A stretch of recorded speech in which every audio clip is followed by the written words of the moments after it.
მოგესალმებით, მივესალმები რადიო კახეთის ხმის და Facebook გვერდის მსმენელებს. მე ჟურნალისტი ნატალია ცისკარაშვილი ვარ. გადაცემა ღია ეთერი კვირაში ორჯერ გადის ეთერში და ჩვენ ვსაუბრობთ კახეთის რეგიონში მიმდინარე მოვლენებსა და მნიშვნელოვან საკითხებზე. დღეს ჩვენი პოდკასტის სტუმარი გახლავთ ანა მარგველაშვილი, რომელიც გახლავთ დოკუმენტური პროზის წერილები მეფეს ავტორი. ანა მარგველაშვილის წერილები მეფეს დოკუმენტური პროზაა, სადაც ავტორი თელავის ყოველდღიურობისა და უახლესი ისტორიის შესახებ უყვება ქართლ კახეთის მეფე ერეკლე მეორეს. ავტორი ისტორიული ქალაქის საინტერესო აწყოსა და ისტორიულ წარსულს ერთმანეთს უკავშირებს ისე, რომ ერთ მთლიანობას ქმნის. წერილები მეფეს არის წიგნი თელავის და მისი შემოგარენის შესახებ დანახული და აღქმული არა თელაველის, არამედ გარეშე პირის მიერ. პირის, რომელიც წლების მანძილზე მუშაობდა და ბოლოს ცხოვრობდა კიდევაც თელავში. წიგნი გაფორმებული აქვს ავტორს საკუთარი ფოტოებით და ნახატებით. ამ ყველაფრის შესახებ კი თავად ანა მოგვიყვება.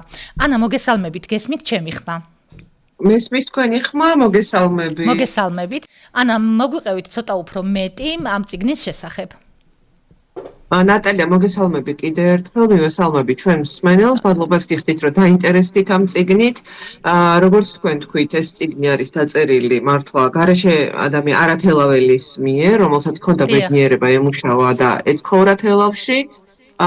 პერიოდი, როდესაც იწერებოდა არის 2010-2022, მაგრამ არ იწერებოდა წიგნად, იწერებოდა დღიურად. 2010 წელს კონკრეტული პროექტით დავიწყე მუშაობა თელავში, მქონდა შესაძლებლობა ხშირად ჩამოსulis და სწორედ მაშინ იწყება ჩემთვის ამ ქალაქის და მისი შემოგარენის აღმოჩენა და ჩემთვის უბრალოდ რაღაც დღიურებს და ჩანაწერებს და ჩანახატებს ვაგროვებდი. მაგრამ არასოდეს არ მიფიქრია, რომ ეს შეიძლება და ქცეულიყო წიგნად და ფართო, ასე ვთქვათ, საზოგადოებისთვის და მკითხველისთვის გამხდარიყო ხელმისაწვდომი. უბრალოდ 2019 წელს გერმანიის ერთ პატარა ქალაქში ჰერანჰუთში შემთხვევით ვიპოვე ერეკლე მეფის წერილი, რომელიც რამდენადაც ჩემთვის ცნობილია აქამდე უცნობი იყო საქართველოში. ძალიან საინტერესო წერილია, რომელიც ასევე არის განხილული ამ წიგნში, ამიტომ მასზე არ გავჩერდები და წამოვიღე ეს საარქივო მასალა და გეგმაში მქონდა, რომ დამეწერა სტატია ამ მასალის შესახებ. კვლევა წყაროთმცოდნეობითი, რა ტიპის წერილია, როგორ მოხვდა საერთოდ იქ გერმანიაში ამ ძალიან უცნაურ ადგილას და ასე შემდეგ.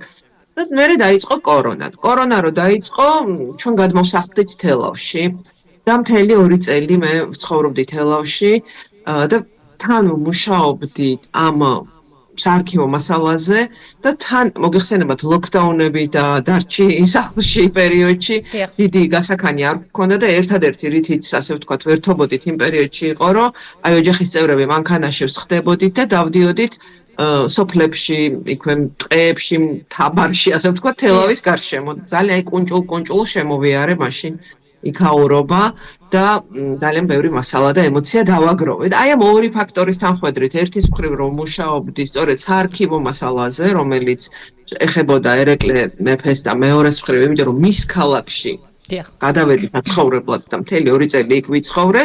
აი ეს გახდა შემდეგში უკვე ბიძგი იმისა, რომ მთელი ეს 10 თუ 12 წლის ჩანაწერები, რაც მქონდა შეგროვილი, რაც შეიძლებოდა მოხვედრილიყო წიგნში. სიმართლე რომ გითხრა, თვითონ წიგნი დამუშავდა უკვე გერმანიაში და არა თელავში, ანუ რომ ეხა დროებით მე აქ ვცხოვრობ და აქ შემძელი მისთვის ფორმის მიცემა, თუმცა ჩანაწერები მართლაც დასრულებულია 2022 წელს.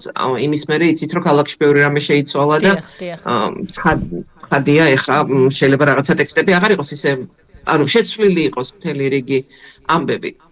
ერთს დავამატებ, მარტო ძალიან მნიშვნელოვანი ჩემთვის რა იყო, აი ამ საარქივო დოკუმენტზე როცა მუშაობდი, სადაც ერეკლე მეფე ერთ-ერთი ორდენის წარმომადგენელი საქართველოს სამოსახლებას თხოვს, იმიტომ რომ ხელოსნები გვაკლია და სხვადასხვა სპეციალისტები გვაკლია. რაღაცნაირი ისეთი თამაში დამჩემდა გულში ჩემთვის, რომ დავდიოდი თელავში. თითქოს სულ ვუზიარებდი, რომ აი ეხლა ეს ხდება, ნახე ეხლა ეს ხდება, აი აქ ეს ხელოსანია, იქ ეს გაიხსნა, ის დაიკეტა. აი თითქოს აი ამ დაკვირვებს ხუთი გულში რო ელაპარაკები და მე ვიფიქრე, რომ სწორედ ეს ფორმა ამერჩია ამ წიგნისთვის. დიახ, ძალიან საინტერესოა. ანა, ასევე აი როგორც ვახსენე, ესე იგი, გაფორმებული გაქვთ წიგნი, თქვენი საკუთარი ფოტოებით და ჩანახატებით, ხო, ეს ძალიან საინტერესოა და ძალიან ცოტას თუ შევხვდებით მსგავს, რომ აი ასე, სწორედ თქვენივე ფოტოებით იყოს გაფორმებული. აი ამასთან დაკავშირებით და ძალიან საინტერესო ნახატები გაქვთ ასევე. აი სულ რამდენიმე წინადადებით გითხარით ამის შესახებაც და შემდეგ უკვე გადავიდეთ იმ ლიტერატურულ პრემიებზე, რომელიც წერილები მეფეს მიიღო. კი ბატონო, ხო, რაც შეეხება ფოტოებს, მე თელავის ძალიან კარგი ფოტოარქივი მაქვს. 2010 წლიდან მოყოლებული სულ ვიღებ ფოტოებს, მათ შორის განმეორებით, ასე ვთქვათ, ერთი და იგივე ქუჩის, ერთი და იგივე სახლის, სხვადასხვა წლებში მე შედარებისთვის და ასე შემდეგ და ძალიან კარგი მასალა იყო და ყოველთვის მინდოდა რომ მიუხედავად იმისა, რომ მე ფოტოგრაფი არ მაქვს, საერთოდ ფოტოს გადაღების ბევრი არაფერი არ გამფევრი კი არა, საერთოდ არაფერი არ გამეგება, ჩემი მობილურით ვიღებ უბრალოდ ამ ფოტოებს.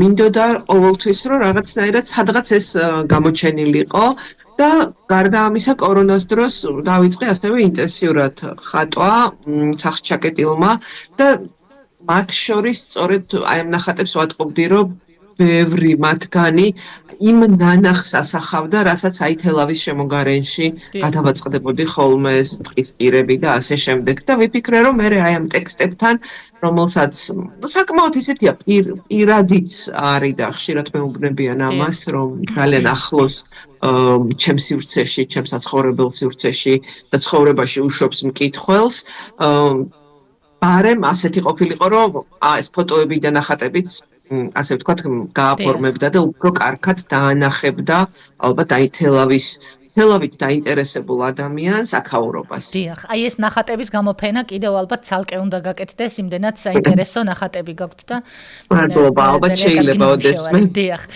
ანა, ახლა ვისაუბროთ იმ ლიტერატურული პრემიების და ჯილდოების შესახებ, ორი აიღო წიგნმა, როგორც ვიცით, აი თქვენ თვითონ მოგვიყევით იგივე ლიტერას და საბას შესახებ. რას ნიშნავს ეს თქვენთვის? ჩემთვის პირველ რიგში ეს იყო ძალიან დიდი მოულოდნელობა ორივე ამ ლიტერატურული კონკურსის ლიტერას და საბას ჟურის მინდა ძალიან დიდი მადლობა ვუთხრა რომ ეს წიგნი წაიკითხეს და დააფასეს მართლა ძალიან მოულოდნელი იყო აი არასოდეს არ წარმომედგინა თუ შეიძლება და მონაწილეობა მიმეღო საერთოდ ასეთი ტიპის კონკურსში მიუხედავად იმისა რომ ეს ჩემი ვთქვათ რაღაცა პირველი წიგნი არ არის უფრო კვლევითი წიგნების თანაავტორი ყოფილვარ და რა თქმა უნდა ძალიან მნიშვნელოვანია პირველ რიგში იმიტომ არის მნიშვნელოვანი რომ ეს ორი დამოუკიდებელი პრემია ჩემთვის არის ყველაზე მნიშვნელოვანი ლიტერატურული პრემიები იქ წარდგენილი იყო დოკუმენტური პროზის ნომინაციაში არაჩვეულებრივ ავტორებთან და არაჩვეულებრივ წიგნებთან ერთად და მათ შორის რომ ეს გამოირჩა ნიშნავს იმას რომ წიგნს მეტი ადამიანი წაიკითხავს და მეტი ადამიანი გაიგებს თელავს და ამასთან დაკავშირებით ალბათ უნდა გითხრათ რომ მართლაც უამრავი უცხო მათ შორის ადამიანი მწერს ხოლმე და მეუბნებიან რომ აი ამ წიგნის წაკითხვის მერე კიდევ ერთხელ მოუნდათ თელავში ჩასვლა და იმ ადგილების ნახვა რომელიც აქ არის აღწერილი. მიუხედავად იმისა, რომ ეს არ არის ძალიან მხოლოდ ასე ვთქვათ, დადებით ემოციებზე აგებული ტექსტი, აქ არის ძალიან ბევრი სევდიანი მომენტი ჩვენი პატარა ქალაქის ყოველდღიურობიდან, ანუ ის რაც შეიძლება და ყოფილიყო უკეთესად და ასე შემდეგ, მაინც ბევრ მკითხველს ანდომებს მოინახულოს ეს ადგილები და რა ვიცი, ხა ჩემთვის ეს ძალიან მნიშვნელოვანია. დიახ. როგორც ამ ქალაქზე შეყვარებული ადამიანისთვის, რომელიც სამომავლოდ თავის ბედს და ცხოვრებას სწორედ თელავს უკავშირებს. ანუ მან ვაპირებ ცხოვრებას. ანა, ასევე მინდა რომ ვისაუბროთ, ესე იგი, წიგნის სამოქალაქო ფესტივალთან დაკავშირებით, რომელიც გუშინ გაიმართა თელავში, სადაც თქვენი წიგნიც წარადგინეს და ძალიან საინტერესო მოსასმენი იყო დამსწრე საზოგადოებისთვის და სიახლეც, ასევე, რა თქმა უნდა. აი, რამდენად მნიშვნელოვანი არის რეგიონებში მსგავსი ღონისძიებების ჩატარება, როგორიც ვთქვათ, გუშინ გაიმართა. პირველ რიგში ძალიან მწუხარ რომ მე თვითონ არ ვიყავი თელავში პირველად მოხდა ამ წიგნის წარდგენა ჩემ გარეშე და ძალიან დიდი მადლობა მინდა ვუთხრა ჩემს არაჩვეულებრივ კოლეგას თამარ სიხარულიძეს წიგნის წარდგენისთვის რომელიც დარწმუნებული ვარ ძალიან საინტერესოდ წარადგენდა მას იმიტომ რომ ძალიან კარგად ერკვევა ასეთ ამბებშიც არის დაკვირვებული მკითხველი ზოგადად ასეთი ფესტივალები ვარი უაღრესად მნიშვნელოვანი. ნატალია, ჩვენ ერთმანეთს მე და თქვენ ვიცნობთ ალბათ 10 წელზე მეტია გაცილებით, ალბათ 15 წელია. და ჩვენ სწორედ ერთმანეთი გავიცანით რეგიონში სამოქალაქო განათლების თუ სოფლების განვითარების, პატარა ქალაქების განვითარების, კულტურის განვითარების პროექტებში. შესაბამისად, ორივეს კარგად გვესმის, რამდენად მნიშვნელოვანი არის ის სიახლეები, რაც შეიძლება იქნება ძირითადად დედაქალაქში, გავიდეს რეგიონებშიც, ხელმისაწვდომი იყოს ინფორმაციულ დონეზე მაინც მაქსიმალურად მეტი მოსახლისთვის, რადგან კულტურული ცხოვრება ადგილებზე ხშირად არ არის განებივრებული რაღაც ესეთი ალტერნატიული ამბებით. საქართველოს წიგნის ასოციაცია უნდა უთხრათ მადლობა, მე გამომცემლობა ალონი არის ამ ასოციაციის წევრი და ძალიან მიხარია, რომ მათ ახლა არც ისე დიდი ხნის დაფუძნებული ასოციაციაა, უკვე ეს არის მე მგონი მეორე რეგიონული გასვლა და ვიცი, რომ ეს თემა, ანუ წიგნების, ახალი ლიტერატურის, ყველანაირის გატანა რეგიონებში, პატარა ქალაქებში რჩება ასოციაციის დღის წესრიგში და ვფიქრობ, რომ ბევრ საინტერესოს შესთავაზებს, ასე ვთქვათ, სხვადასხვა ქალაქების მცხოვრებლებს. დიახ. ანა, სად შეიძლება ამ წიგნის შეძენა, იგივე თელავში, ვთქვათ, სად შეიძლება რომ ნახონ დაინტერესებულმა პირებმა და ასევე ძალიან მოკლედ რომ შევაჯამოთ, ასე ვთქვათ, თქვენ სამომავლო გეგმებიც რომ გითხრათ, ზოგადად ამ მიმართულებას გააგრძელებთ თუ არა და რას აპირებთ? როგორც ვიცი, წიგნი შეტანილია წიგნის მაღაზიებში და რამდენადაც ახლა სწორად მახსოვს თუ რამე არ შეიცვალა თელავში აქ ერთი წიგნის მაღაზია, ხო, ბიბლუსი და ბიბლუსის ქსელში ნამდვილად არის შეტანილი. სხვაგან არ ვიცი, თელავში ალბათ ნაკლებად, მაგრამ აი ამ ქსელურ მაღაზიაში ნამდვილად არის შეტანილი და ალბათ იქ შესაძლებელი არის შეძენა. რაც შეეხება, რა ვიცი, მე რას ვაპირებ? კი ვაპირებ ამ დოკუმენტური პროზის ჟანრში, ასე ვთქვათ, დარჩენას და აქვს რაღაცა იდეები, გეგმები და მიმდინარე პროექტები, რადგან მუშაობს. ნახოთ რა გამოვა. დიახ. თქვენ ხომ არ გნებავთ რაიმეს დამატება, ანა? არაფერი, დიდი მადლობა. მოვიკითხავ ჩვენ მსმენელს და რა ვიცი, ამ შორეული გერმანიიდან ჩემს საყვარელ თელავს, რომელსაც ვიცი, რომ ქარიშხალი დაატყდა თავს. დიახ. რა ვიცი, უთვლი მოკითხვას. ძალიან დიდი მადლობა ანა რომ ჩაგვერთეთ გადაცემაში. მე წარმატებას გისურვებთ და იმედია რომ ერთხელაც შევხვდებით თქვენი ნახატების გამოფენაზე. ძალიან მომწონს თქვენი დიდი მადლობა, იმედი მაქვს სიამოვნებით. კარგად გრძანდებოდეთ, ნახვამდის. კარგად გრძანდებოდეთ, მადლობა. ნახვამდის. ვემშვიდობები ჩვენს მსმენელს და მაყურებელს. მომავალ შეხვედრამდე, ნახვამდის.